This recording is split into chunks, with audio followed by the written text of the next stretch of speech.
সাংসদ মেলার অনুমতি না দেওয়ায় হাইকোর্টে ভর্ৎসিত হতে হয়েছে আসানসোল পুর কর্তৃপক্ষকে। তার 24 ঘন্টা কাটতে না কাটতে এবার ব্রিগেডে আরএসএস এর অনুষ্ঠান নিয়ে হাইকোর্টের ক্ষোভের মুখে খোদ কলকাতার পুলিশ কমিশনার। শেষ অবধি মিলল শর্ত সাপেক্ষে অনুমতি। শনিবার মকর সংক্রান্তি উপলক্ষে শহরে রাষ্ট্রীয় স্বয়ংসেবক সংঘের কর্মসূচি রয়েছে।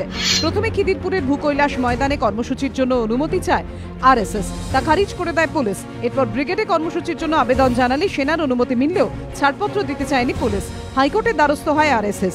সেই মতো কলকাতার পুলিশ কমিশনারকে গোটা বিষয়টি খতিয়ে দেখা নির্দেশ দেয় আদালত।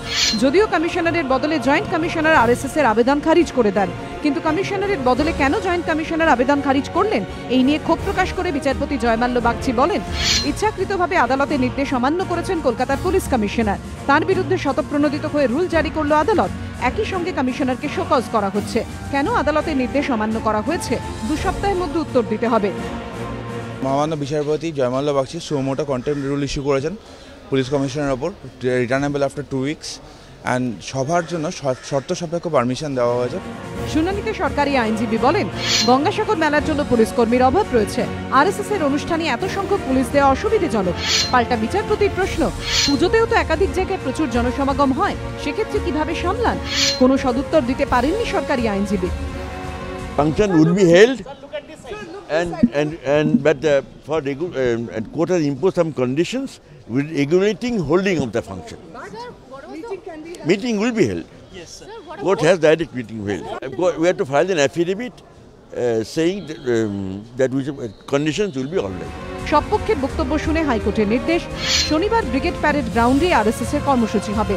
সর্বাধিক 4000 লোক অংশগ্রহণ করতে পারবে। শুধুমাত্র আমন্ত্রিতরাই থাকতে পারবেন। শনিবার বেলা 12টার মধ্যে পুলিশের কাছে আমন্ত্রিতদের নাম ঠিকানা সহ তালিকা জমা দিতে হবে। আমন্ত্রিত নন এমন কারো জমায়েত চলবে না। সরকারি সম্পত্তির ক্ষয়ক্ষতি হলে তার দায় থাকবে আরএসএস এর। এ বিষয়ে আয়োজকদের হলফনামাও জমা দিতে হবে। আদালতের সিদ্ধান্তের সমালোচনা করে রাজ্য প্রশাসনকে একহাত নিয়েছে আরএসএস। দুঃখজনক যে কোনো এক বিশেষ উদ্দেশ্যের প্রণোদিতভাবে একটা অত্যন্ত সুশৃঙ্খল সংগঠনের এরকম কার্যক্রম করার ক্ষেত্রে পুলিশ প্রশাসন অদ্ভুতভাবে বাধা দিয়েছে। আরএসএস জানিয়েছে, আদালতের নির্দেশ অনুসারেই তারা জমায়েত করবে। সৌভিক মজুমদার ও দীপক ঘোষের রিপোর্ট, এবিপি আনন্দ, কলকাতা।